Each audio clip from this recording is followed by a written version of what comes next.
वालेकुम व्यूअर्स। आज जिस टॉपिक पे हम बात करेंगे वो है सोशल प्रोटेक्शन और उसको कैसे स्ट्रेंथन किया जा सकता है। सबसे पहले देखा जाए तो ये कॉन्सेप्ट जो है बिस्मार्क जर्मनी का चांसलर 19th सेंचुरी में उसने ये कॉन्सेप्ट इन्वेंट किया था कि सोशल प्रोटेक्शन जो है वो एक्चुअल में बेनिफिट करती है हमारे वर्कर्स को जो कि बुरे वक्त से गुजर रहे होते हैं। फॉर एग्जाम्पल, आपका कोई भी वर्कर है, वो अगर उसके पास जॉब नहीं है या उसको किसी और किस्म की फैसिलिटी की जरूरत है तो that should be available to him. उसमें उसने एक काम किया था कि उसके पास दो प्लान्स थे। फर्स्ट ऑफ ऑल उसके पास ये प्लान था कि टोबैको के ऊपर जितने भी टैक्सेस लगेंगे उनसे इसको सपोर्ट किया जाएगा, इस प्रोग्राम को। दूसरी चीज देखी जाए तो ये प्रोग्राम रिजेक्ट हो गया था और फेल हो गया था बहुत बुरी तरह, तो उन्होंने इसको रीस्टोर किया था कि जितनी भी वेजेस हैं हमारे सारे वर्कर्स की, उनके ऊपर एक स्पेशल टैक्स लगेगा जो कि इनको सपोर्ट करेगा। तो ये प्रोसेस इस तरह इन्वेंट हुआ था। तो देखा जाए तो ये आहिस्ता आहिस्ता प्रोसेस जो है वो इंक्रीज होता रहा। आहिस्ता आहिस्ता ये डेवलप कंट्रीज के अंदर बहुत नॉर्मलाइज हो गया, स्टैंडर्ड हो गया। लेकिन जो डेवलपिंग कंट्रीज है उनके लिए स्टिल एस्पिरेशनल है ये। तो देखा जाए तो सोशल प्रोटेक्शन के जो हैं वो तीन कंपोनेंट्स होते हैं, जिसके अंदर सबसे पहला कंपोनेंट है सोशल असिस्टेंस, दूसरा कंपोनेंट है उसका सोशल इंश्योरेंस और तीसरा है लेबर रेगुलेशंस। तो सबसे पहले देखा जाए तो सोशल असिस्टेंस बोला किसको जाता है। सोशल असिस्टेंस असल में होता ये है कि काफी ज्यादा सेट्स ऑफ प्रोग्राम्स होते हैं, उनको इकट्ठा करके अगर देखा जाए तो वो बेनिफिट कर रहे होते हैं आपके वर्कर्स को और आपकी पॉपुलेशन को। इसमें अगर देखा जाए तो इन्होंने इस स्टडी के अंदर इन्होंने कहीं पे भी ये जिक्र नहीं किया कि लोअर इनकम हायर इनकम, इनमें कहीं जिक्र नहीं हुआ। इसमें जस्ट जिक्र हुआ है तो वो पॉपुलेशन का हुआ है। और इसके अंदर काफी ज्यादा प्रोग्राम्स इंट्रोड्यूस हुए थे, जिसके अंदर पाकिस्तान के अंदर 70 प्रोग्राम्स इंट्रोड्यूस किए गए हैं आज तक, बांग्लादेश में 100 किए गए हैं, इंडिया में 950 प्रोग्राम्स इंट्रोड्यूस किए गए हैं इससे रिलेटेड। तो देखा जाए अगर तो इसमें यह है कि हर कंट्री ने हर कोशिश की है कि वो प्रोग्राम्स इंट्रोड्यूस करें सोशल प्रोटेक्शन करने के लिए। तो असल में प्रॉब्लम ये आई है कि वो उसको मेंटेन नहीं कर पाए। फॉर एग्जांपल, मंगोलिया ने ये प्रोग्राम इंट्रोड्यूस किया था और उसने इस कॉन्सेप्ट पे अमल किया था सिर्फ 2 साल के लिए। लेकिन जब उनकी मिनरल प्राइसेस कोलैप्स की थी तो वो प्रोग्राम उनका खत्म हो गया था। तो देखा जाए तो यूनिवर्सलिज्म एक कॉन्सेप्ट है जो कि बाद में दिया गया था 1948 के बाद, जो कि इस चीज पे बिलीव रखता है कि आपने बेनिफिट्स देने हैं बट आपने ना पुअरेस्ट को देने हैं, ना मिडिल क्लास को देने हैं, ना रिचेस्ट को देने हैं, बट आपने अपनी पूरी पॉपुलेशन को फैसिलिटीज और आपने बेनिफिट्स देने हैं। वो होगा किस तरह? वो इस तरह होगा कि आपने बेसिक यूनिवर्सल अपने स्टैंडर्ड्स बना लेने हैं कि आपने पूरी पॉपुलेशन को देना है। पूरी पॉपुलेशन से मतलब यह है कि इस चीज के लिए कोई स्पेसिफिक पार्टिसिपेंट्स नहीं होंगे, कोई स्पेशल सोशल स्टेटस वाला बंदा नहीं होगा जिसको आप सिलेक्ट करेंगे, बट ये फैसिलिटीज सबको दी जाएंगी। तो इस टर्मिनोलॉजी को निकालने के लिए इन्होंने मजीद एक ऊपर प्रिंसिपल रख दिया जिसका नाम है यूनिवर्सलिज्म। उसके बाद इन्होंने दूसरे नंबर पे एक चीज रखी है जिसको कहते हैं यूबीआई, जो कि है यूनिवर्सल बेसिक इनकम। अब इसको इंट्रोड्यूस करने के लिए ये था कि इससे गारंटेड सोशल असिस्टेंस मिलेगी। वो इस तरह मिलेगी कि जब आपके सब पार्टिसिपेंट्स को आपको इक्वलिटी मिलेगी तो तब आप जो है वो सोशल असिस्टेंस गारंटी कर सकते हैं। जैसे कि हम एक एग्जांपल ले सकते हैं कि जैसे आप देखें यूके में जब कोई बच्चा बॉर्न करता है, तो जब कोई बच्चा बॉर्न होता है तो वो गवर्नमेंट सपोर्ट करती है, उसको $525 वो पे करती है पर वीक। उसके जो पेरेंट है उसको देती है ताकि वो उसकी अच्छी परवरिश कर सके। अब कहने का मकसद ये है कि जितनी भी डेवलप्ड कंट्रीज हैं वो सब प्रोवाइड करिए social protection, but developing countries के अंदर ये कॉन्सेप्ट अभी वीक है। तो उसको कैसे बेहतर बनाया जा सकता है? उसको ऐसे बेहतर बनाया जा सकता है कि आप जो है सबसे पहला स्टेप जो है वो रजिस्ट्रीज करें जितनी आप कर सकते हैं, क्योंकि पाकिस्तान में अभी भी 15% रजिस्ट्रीज बंदों की नहीं हुई हुई। मैक्सिमम रजिस्ट्रीज अभी जो हैं वो 85% हुई हुई हैं। जब 85% रजिस्ट्रीज हुई हुई हैं, इसका मतलब है कि हमारी जो पूरी पॉपुलेशन है उसमें से 15% जो है वो अभी भी इंक्लूडेड नहीं है, अगर हम सोशल प्रोटेक्शन को ओवरऑल पॉपुलेशन पे डील करें। तो सबसे पहला बेसिक स्टेप हमारा जो है वो ये है कि हम टोटल रजिस्ट्रीज करवा लें, और उसके बाद फिर हम सोशल प्रोटेक्शन प्रोवाइड करें, वो भी यूबीआई कॉन्सेप्ट के साथ। Assalamu alaikum everyone. I'm Zishan. I'm going to tell you about the social insurance. It was first introduced by Ethiopia after rapid growth in its economy. It can be described as a device to prevent an individual from falling to the depths of the poverty. जैसे ये law present हुआ, social insurance policy was like a general insurance policy basic for every individual. Private firms तक भी इसमें include की गई, जिसकी वजह से ये था कि जो भी कोई रैपिड क्लेमिटी आपको पेश होती थी, कोई डिजास्टर होता था, कोई अनटाइमली डेथ हो जाती थी, तो उसके लिए आप कवर्ड होते थे प्रीवियसली बाय द गवर्नमेंट और by the company you are working in. जिसका इम्पैक्ट ये हुआ कि लेबर कॉस्ट बढ़ी, लोगों ने, कंपनीज ने टेक्नोलॉजी से अडॉप्ट करना शुरू कर दिया, और जो लो स्किल्ड एम्प्लॉय था वो आहिस्ता आहिस्ता मेजॉरिटी उनकी बढ़ती गई, क्योंकि उनको जॉब्स नहीं मिलती थी। बिस्मार्किन सोशल इंश्योरेंस मॉडल जो था वो बेस्ड था स्टेडी इनकम स्ट्रीम पे, जो डेवलप्ड कंट्रीज में तो काफ़ी अच्छा इम्प्लीमेंटेबल हुआ, क्योंकि वहाँ पे जो वर्कर्स थे उनकी स्टेडी इनकम स्ट्रीम्स थी, उन्हें फॉर्मल जॉब्स थी, जिसकी वजह से वो इस फंड में अमाउंट्स भी डिपॉजिट करते थे, और जिसकी वजह से उन्हें टैक्स बेनिफिट भी मिलता था। बट जो अनडेवलप्ड कंट्रीज थी, अंडर डेवलपिंग कंट्रीज थी, उसमें मेजॉरिटी 2/3 जो वर्किंग क्लास थी वो इनफॉर्मल थी, जिसके पास स्टेडी इनकम स्ट्रीम्स नहीं थी, जो काफ़ी हाईली, जहाँ पे सक्सेसफुल नहीं हो सका इंश्योरेंस पॉलिसी।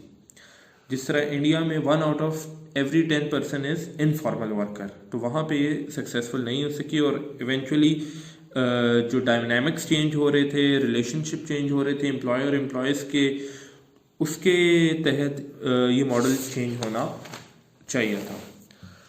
क्या सिस्टम में रिफॉर्म लेके आए कि जो लो इनकम वर्कर है ना, उसको एक बेसिक इंश्योरेंस या रिस्क मैनेजमेंट टूल्स लाजमी प्रोवाइड किए जाए, जिससे वो बेसिक इंश्योर्ड रहे कि अगर उसको उसकी सिकनेस हो जाती है, कोई डिसेबिलिटी हो जाती है, अनटाइमली डेथ हो जाती है, तो वो एक मिनिमम लेवल पे कवर्ड हो। उसके बाद एक कंप्रिहेंसिव पैकेज प्लान किया जाए, जिसकी बेसिक 2 चीज़ें होंगी। नंबर 1 कि guaranteed minimum insurance, subsidized coverage against impoverishing losses, कि सडन किसी की क्लैमिटी आ जाए तो कवर्ड हो उसके अंदर। उसके बाद एक मैंडेट बेस्ड सेविंग्स या इंश्योरेंस प्लान डेवलप किया जाए, जिससे जो कंजम्पशन है वो स्मूथ की जाए, कि जो इनकम है वो स्मूथ की जाए इवेंचुअली। और फाइनली एक मार्केट बेस्ड नज्ड और प्योरली वॉलंटरी सेविंग्स या इंश्योरेंस अलाउ किया जाए, कि जिसमें लोग खुद कंट्रीब्यूट कर सकें। इससे क्या होगा कि एक गारंटेड इनकम जनरेट होना शुरू हो जाएगी सोसाइटी में। साइज और pure tax element of mandated contributions reduce होगा, साइज भी रिड्यूस होगा, और जो प्री टैक्स एलिमेंट है, प्योर टैक्स एलिमेंट जो लोग कंसिडर करते हैं, वो भी रिड्यूस होगा इफ इम्प्लीमेंटेड। एंड और जो अगर ये इम्प्लीमेंट होता है, ये जो नया रिफॉर्म्ड सिस्टम है, इसका इम्पैक्ट क्या आएगा कि जो पेरोल टैक्स है वो रिड्यूस हो जाएगा, जिसकी एग्जांपल है कि फिलीपींस में 18 से 14% पे आ जाएगा। Countries moving in this direction, जो ये रिफॉर्म्स लेके आ रही हैं इवेंचुअली, वो है जिसकी एग्जांपल है कि चाइना में एक रूरल पेंशन स्कीम इन्होंने लॉन्च की है, जिसके तहत 36 मिलियन इनफॉर्मल रूरल्स और अर्बन एम्प्लॉयज जो है वो इसमें कंट्रीब्यूट कर रहे हैं, जिससे 150 मिलियन ओल्डर पीपल जो पेंशन पे चले गए हैं वो पेमेंट्स रिसीव कर रहे हैं। कोस्टा रिका गवर्नमेंट ने भी कवर्स किया है कि वो इसमें जो कुछ पार्ट है, एक सब्सिडी काइंड ऑफ थिंग, कि जो पार्ट है वो कंट्रीब्यूट कोस्टा रिका की गवर्नमेंट कर रही है, जो सेल्फ एम्प्लॉयड लोग हैं उनके साथ। थाईलैंड में भी सेम चीज इंप्लीमेंट की है। Thailand does same for informal workers that choose to join a special pension scheme at low income workers, की जो लो इनकम वर्कर्स है अगर वो ज्वाइन करते हैं तो जिसका कुछ पोर्शंस वो कंट्रीब्यूट करेंगे, कुछ गवर्नमेंट उन्हें हेल्प आउट करेगी। गवर्नमेंट इस पे सब्सिडी प्रोवाइड कर सकती है कॉस्ट की बेस पे भी, और वर्किंग क्लास के बेस पे भी, इनकम की बेस पे भी, in emerging economies like Bangladesh, Somalia, pensions are not tax by labour taxes, कि जो पेंशन है वो कवर नहीं होती लेबर टैक्सेस से, वो जनरल रेवेन्यू से ही पेंशन जनरेट की जाती है। और इसका इम्पैक्ट क्या होगा कि जो जनरल पे रोल पे टैक्स रेट है वो 23% एडवांस इकोनॉमीज में करंटली लिया जा रहा है, जो बहुत ज़्यादा है। जिस तरह चाइना हो गया, वहाँ पे ये लिया जा रहा है अभी करंटली 20% लिया जा रहा है पे रोल टैक्स, जो काफ़ी हद तक रिड्यूस किया जा सकता है अगर हम ये चेंजेस लेके आते हैं। Thank you. Assalamu alaikum. My name is Haider Ali. I am from Dina, Jhelum.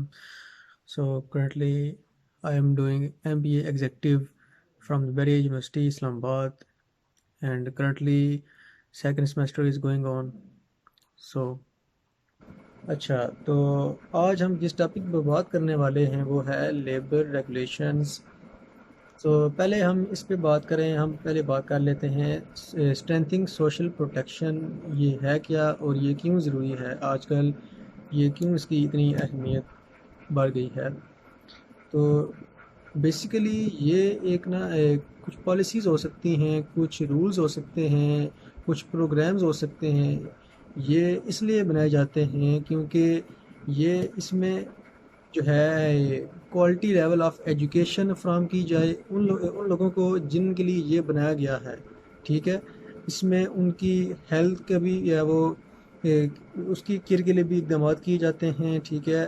उसके बाद उनकी एजुकेशन के लिए उनके फाइनेंशियल डिस्ट्रेस को मींस का ये बेसिकली पुअर जनरेशन जो है ना होती है किसी भी कंट्री की इकोनॉमी की, उसके लिए जो है ना इकदाम करते हैं उनकी फाइनेंशियल डिस्ट्रेस को ख़त्म करने के लिए, ठीक है। और कोई भी ऐसे मसले मसाइल जो उनको दरपेश होते हैं लाइफ में, ठीक है, तो उस लिहाज से उनके लिए कुछ इक़दाम किए जाते हैं, ठीक है। उनके हकूक़ की तहफ़्फ़ुज़ की जाती है। और इसमें अब सवाल ये है कि ये ज़रूरी क्यों है, ठीक है। ये जो है ज़रूरी इसलिए हो सकती है कि क्योंकि हमारे किसी भी इकॉनमी, कोई भी इकॉनमी ले लो, ठीक है, उसकी तरक्की उस वक्त तक नहीं हो सकती जब तक कि जब हम सब मिलकर जो है अपना रोल प्ले ना करें। इस मुल्क के लिए हम जो है कुछ करें ना, अगर जब तक हम सब में से हम सब कुछ नहीं करेंगे तब तक ये मुल्क आगे नहीं बढ़ सकता। इसके लिए जो हमारा जो छोटा तबका है, ठीक है, इसको जो है टारगेट कर रहे हैं बहुत से ऑर्गेनाइजेशंस, इस पे काम कर रहे हैं सोशल प्रोटेक्शन पे, ठीक है। और उसके बाद जैसे कि अभी एहसास प्रोग्राम जो है हमारे प्राइम मिनिस्टर साहब ने जो भी ये स्कीम शुरू की है, ठीक है, इसमें ये बेसिकली इन्होंने भी यही मोटिव फॉलो किया है कि जो हमारे गरीब तबका है, जो वेरी पुअर, जो समझ कि इंटेंस पुअर जो है हमारे पुअर तबका है, ठीक है, उसको टारगेट किया जा रहा है। उनकी फाइनेंशियली ज़रूरतों को पूरा किया जाएगा इस स्कीम में। और जो है क्या नाम है, हमें भी चाहिए कि हम भी ऐसी स्कीम्स में पार्टिसिपेट करें ताकि हमारे भाई जो हैं वो भी जो है जिनमें काबिलियत है कुछ करने के, वो करना चाहते हैं लेकिन वो कर नहीं सकते, इसलिए इस वजह से जो है उनके लिए जो है ना ये ऐसे प्रोग्राम स्टार्ट किए जाते हैं। और अभी एहसास प्रोग्राम में भी जो है आगे फ्यूचर में भी होने वाली है, उस फ्यूचर के लिए भी एक मीटिंग हुई है जिसमें हमारे प्राइम मिनिस्टर और उनकी असिस्टेंट जिनका नाम है डॉक्टर सानिया, ठीक है, उसके अलावा बिल गेट्स जो कि को चेयरमैन हैं bill and Melinda Gates foundation के, और उसके अलावा क्रिस इलियास जो कि प्रेसिडेंट हैं ग्लोबल डेवलपमेंट के, ठीक है, उनके साथ एक मीटिंग हुई है। उसमें जो है बहुत से एस्पेक्ट्स को जो है ना इन्होंने बात की है, जिसमें आगे मज़ीद अभी फ़िलहाल तो जितना इन्होंने कंट्रीब्यूट किया है इस प्रोग्राम में वो तकरीबन लगभग $200 मिलियन है। अभी फ्यूचर में भी बढ़ सकता है मज़ीद इसमें, और मज़ीद आगे जो है क्वालिटी एजुकेशन पे काम किया जा रहा है और हेल्थ पे काफ़ी काम किया जा रहा है। उसके अलावा अभी जो है टेलीनॉर कंपनी के CEO इरफान साहब ने भी जो है एक अनाउंसमेंट की, उसमें वो बता रहे थे कि उन्होंने भी जो है ऑनलाइन एजुकेशन की तरफ जो है वो मूव अप करेंगे, ठीक है, उस पे काम करेंगे काफ़ी ज़्यादा। और जो हमारे फ्रंट लाइन जो वर्कर्स हैं, ठीक है, उनके जो है सिक्योरिटी और उनकी जो है ना प्रोटेक्शन के हवाले से काफ़ी जो है वो इकदाम करेंगे और उनके जो है ना वो काफ़ी कुछ फराहम करेंगे। और इसके अलावा अच्छा, हम अब बात करते हैं लेबर रेगुलेशंस के। तो जैसा कि हमें पता है कि काफ़ी जो है ना सालों से जो है ना इस पे भी काम किया जा रहा है, लेबर रेगुलेशंस पे। ख्वाह वो डेवलप्ड कंट्री हो, ख्वाह वो डेवलपिंग कंट्री हो। डेवलप्ड कंट्री में जो है, जो कि सिविल जो लॉ को मानते हैं, ठीक है, उनमें ज़्यादा पाया गया है कि वो इन लॉज को ज़्यादा स्ट्रिक्टली फॉलो करते हैं, ख्वाह वो बनस्बत के जो कंट्रीज़ जो हैं कॉमन लॉ को फॉलो करती हैं, ठीक है। और इसमें भी जो है, और इसकी वजह ये भी हो सकती है कि जो डेवलप्ड कंट्रीज़ हैं वहाँ पे फार्मल एम्प्लॉयज़ की जो तादाद है वो ज़्यादा पाई जाती है बनस्बत जो डेवलपिंग कंट्रीज़ में है वहाँ पे इनफॉर्मल एम्प्लॉयज़ ज़्यादा होते हैं, ठीक है। अब इसका डिफरेंस जो है अभी हम डिस्कस नहीं करते। तो फ़िलहाल जो है बहुत से पॉलिसी मेकर्स ने जो है हमेशा से जो है वो काम किया है लेबर तबके के लिए, ठीक है, उनकी पॉलिसीज़ के लिए ऑर्गेनाइजेशंस की जो है उसकी मतलब जो है हर मतलब के एंगल से भी कोशिश की है। तो अभी मज़ीद भी हम आगे जो है अभी एक रिसर्च के मुताबिक 60 ऐसी कंट्रीज़ हैं जो कि स्ट्रिक्टली फॉलो करती हैं, ठीक है, इस लॉ को। लेकिन वहाँ पे भी पाया गया है कि 1% जो है ग्रोथ कम हुई है, ठीक है। तो इसके मुतालिक फिर जो है वो पॉलिसी मेकर्स ने कुछ नए इक़दाम किए हैं, ठीक है, जिसमें कि इटली ने जो है एक फॉर्म किया है कि सिक्योरिटी बैलेंस ऑफ सिक्योरिटी और फ्लेक्सिबिलिटी जो है ना इज़ वाइटल। मींस के हर एंगल से पॉलिसी को जो है ना ऐसे बनाया जाए कि वो ऑर्गेनाइजेशन के हर फ़र्द को उससे बेनिफिट हो। मींस के सिर्फ लेबर तबका ही मतलब कि उन्हीं को बेनिफिट ना दिया जाए इतना कि बाकी ऑर्गेनाइजेशन को लॉस हो, ठीक है। एम्प्लॉयज़ को मतलब उनको भी कोई ऐसे कोई एक कुछ ऐसी पॉलिसी बनाई जाए कि जिसमें एम्प्लॉयज़ को भी बाकी जितने भी मेंबर्स हैं ऑर्गेनाइजेशन के उन सबको फ़ायदा हो, ठीक है। इसमें और इसके अलावा बहुत से ऑर्गेनाइजेशंस जो है, बहुत से इकोनॉमीज़ जो हैं वो इनकम सपोर्ट में और री एम्प्लॉयमेंट असिस्टेंट पे काम कर रही हैं। री एम्प्लॉयमेंट असिस्टेंट से मुराद ये हो सकता है कि वो कुछ ऐसे पैकेजेस जो है वो ऐसी पॉलिसीज़ जो है बनाई जाती हैं कि वो मतलब कि उनको जो उनका लेबर तबका एम्प्लॉयज़ हैं, ठीक है, उनके लिए ऐसी पॉलिसीज़ बनाई जाती हैं कि वो दोबारा मतलब कि जो है जॉब में आ सकें, दोबारा जॉब कर सकें। मींस के कोई एम्प्लॉय किसी वजह के तहत उसको फायर कर दिया गया है, ठीक है, तो वो ऐसी मतलब कि एक ऐप भी जो है वो बनी है फ्लोरिडाज DEO के नाम से, ऐसे कोई ऐप है, ठीक है। उसमें जो है वो अपना रीज़न बता सकते हैं, कोई भी एम्प्लॉय अपना रैंक बता सकता है कि जो वो काम जो पहले इसका जो कर रहा था, ठीक है, उसके मुतालिक जो उसकी डेजिग्नेशन थी, ठीक है, और उसकी क्या वजह बनी, क्यों उसको निकाला गया, ठीक है। और उसके बाद वो जो है ना उसके लिए हेल्प करते हैं और उसको फाइनेंस भी प्रोवाइड करते हैं टेम्परेरी जो है कुछ टाइम तक, और उसको ताकि उसको आसानी हो जाए कोई नई जॉब तलाश करने में, ठीक है, नई जॉब कोई उसको मुश्किल पेश ना आए, ठीक है। उसके अलावा बहुत सी पॉलिसीज़ हैं जैसे कि हायरिंग और डिसमिसल, ठीक है, ये दो ऐसे प्रोसेस हैं कि इनमें काफ़ी टाइम भी रिक्वायर चाहिए होता है और इसमें बहुत सी कॉस्ट जो है लग जाती है। तो इसको कोशिश किया जाए कि कम से कम हो या एक ही बार हो बस, मतलब कि अगर ज़रूरत है तो कर लें, अगर नहीं तो फिर नहीं। और उसके अलावा 32 कंट्रीज़ हैं जहाँ में किसी मतलब कि किसी ठोस वजह के ना होने की वजह से आप किसी एम्प्लॉय को फायर नहीं कर सकते। मींस के आपको थर्ड पार्टी की जो है ना थर्ड पार्टी से आपको कंसल्ट करना लाजमी है, ठीक है। ऐसे ही इसमें इंडोनेशिया में उनकी एक प्रॉपर एक जो है ना इंडस्ट्रियल रिलेशन डिस्प्यूट सेटलमेंट के कोर्ट के हवाले से बोर्ड के जो है ना उनका एक बन गया है, ठीक है। तो उनसे एम्प्लॉयर जो है उसको कंसल्ट करना लाजमी होता है किसी भी एम्प्लॉय को फायर करने से पहले। और इसी तरह मैक्सिको में जो है उनका एक कंसिलेशन और आर्बिट्रेरी बोर्ड है, उससे कंसल्ट करना लाजमी है। और इसी तरह श्रीलंका में कमिश्नर ऑफ लेबर से कंसल्ट करना लाजमी है, ठीक है। अगर ऐसे ही अगर हम पाकिस्तान के जो है कुछ लॉज हैं, ठीक है, इनमें भी बहुत सी पॉलिसीज़ बनाई गई हैं। जिस तरह कि अभी ग्रुप लाइफ इंश्योरेंस के नाम से एक स्कीम शुरू की गई है, जिसमें जो परमानेंट जो एम्प्लॉइज़ होते हैं, ठीक है, जो लॉन्ग टर्म जो जिन्होंने काम किया है, उनकी बेनिफिट के लिए जो है एम्प्लॉयर जो है उनको एक फ़ंड प्रोवाइड करते हैं, बोनस समझ लें इसको। एट द रिटायरमेंट, जब वो रिटायर होते हैं तो तब उनको जो है बोनस की शक्ल में उनको जो है कुछ फाइनेंस प्रोवाइड किया जाता है, ठीक है। इसी तरह बहुत सी पॉलिसीज़ बनाई गई हैं लेबर तबके के लिए भी पाकिस्तान में भी, जैसे कि उनका सैलरी पैकेज के हवाले से भी एक प्रॉपर एक निज़ाम बनाया गया है। कि उसके अलावा भी अगर अटेंडेंस अलाउंस भी एक नई स्कीम शुरू की गई है, जिसमें उन्होंने बताया है कि अगर आपकी अटेंडेंस अगर बिल्कुल जो है वो फुल होती है, अगर आपकी रिक्वायरमेंट्स को पूरा करती है, तो अटेंडेंस अलाउंस भी जो है वो मिलता है लेबर को, एम्प्लॉइज़ को। तो इस ऐसे ही बहुत से मतलब कि अभी काफ़ी साल हो गए हैं, मतलब कि अभी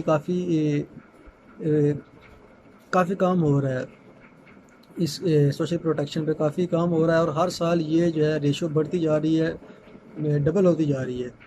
और आइंदा भी ये इंशाल्लाह बढ़ेगी। और जो पॉलिसी मेकर्स हैं वो आस्ता आस्ता मज़ीद इसमें इम्प्रूवमेंट लेके आ रहे हैं, क्योंकि अभी भी जो है ना रिज़ल्ट्स कुछ इतने ख़ास में मतलब कि पॉजिटिव नहीं आ रहे जितने आने चाहिए। तो उस लिहाज से भी काफ़ी कुछ काम कर रहे हैं, ठीक है।